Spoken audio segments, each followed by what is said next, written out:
Welcome to Marjorie Warren. Marjorie Warren is a dementia-friendly environment. What's really important when people get out of the lift, whether they be patients, carers, relatives or staff, that they feel that this place is special and their loved one will be well looked after. Orientation and signage is key. People can become very frustrated and angry if they're not shown exactly where they need to go. The other thing to look out for is the flooring. The flooring is non-slip to reduce the risk of falls, but also importantly, people with dementia and other causes of confusion may actually mistake the shiny, typical hospital flooring for water and refuse to cross. So we created this wood effect, homely surface, and it does make quite a difference. It also lightens up the whole ward environment. But we also included artwork, stimulation, trigger for memory. We improved the lighting, we improved the signage, and as you'll see around the ward, we've introduced little areas, quiet areas for patients to sit. Originally, we thought we were just going to convert the day room into a sensory environment, somewhere where patients could have meaningful activity, but then we realised that you couldn't just have a little oasis of dementia-friendly design. You actually needed to transform the whole ward. So from a little acorn, the oak tree grew and grew, and we transformed the whole ward environment, thanks to the King's Fund, but also thanks to funding from the Friends of Kings.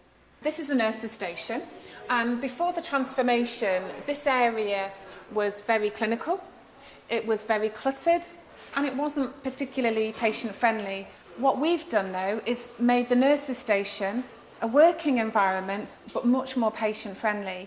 If a patient doesn't need to see something clinical, hide it away. And what we've done is created a recess for the crash trolley. Very simple, but very effective. What's also important is that we need to promote hydration. And what we also know is that patients with dementia may misidentify receptacles. There's evidence to suggest that coloured crockery will help to promote independence, but also promote hydration. And one of the sisters on Marjorie Warren pioneered a project on this ward that was very successful. It's little things that also make the difference. For example, day-night clocks. Here you've got colour change lighting to help with mood, and you've got an area where patients can sit together, or relatives, or a member of staff. We've also provided atomizers that emit lavender, and lavender is known to calm agitation.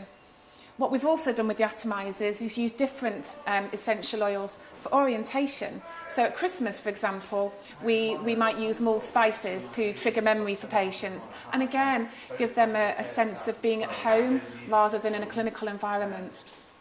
Some of the environmental changes that we've introduced are orientation to the bays.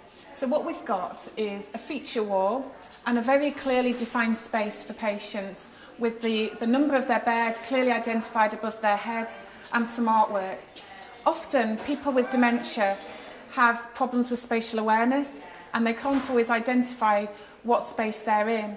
So it's important that you have clearly identifiable spaces for them. Patients with more advanced dementia may not have the concentration span to sit in Rosa's day room and watch a DVD or listen to music. So what we've created is a tactile surface that people can enjoy when they're on the move. What we've also ensured is adequate lighting.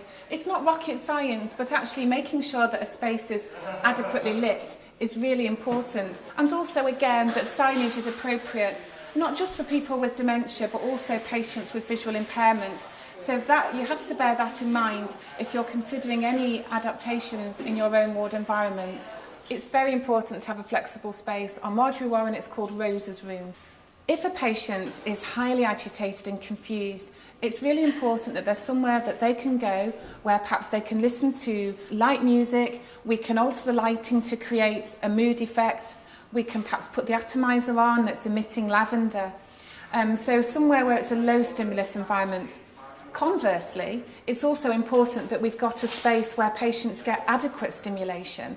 So a place where they can enjoy structured activities, they can have lunch, they can watch a film. So Rosa's room is very much a flexible space that can be created to make it patient-centred, so we can alter it according to the needs of that individual patient. It's not just the environment that reduces challenging behaviour. It's really important that staff and relatives and carers have the right education and training to understand triggers to behaviour, you know, how to communicate with somebody that might be displaying challenging behaviour, how to understand what might be causing that behaviour. So I wouldn't say it's just the environment, that's really important, but hand in hand would come robust training and education and development.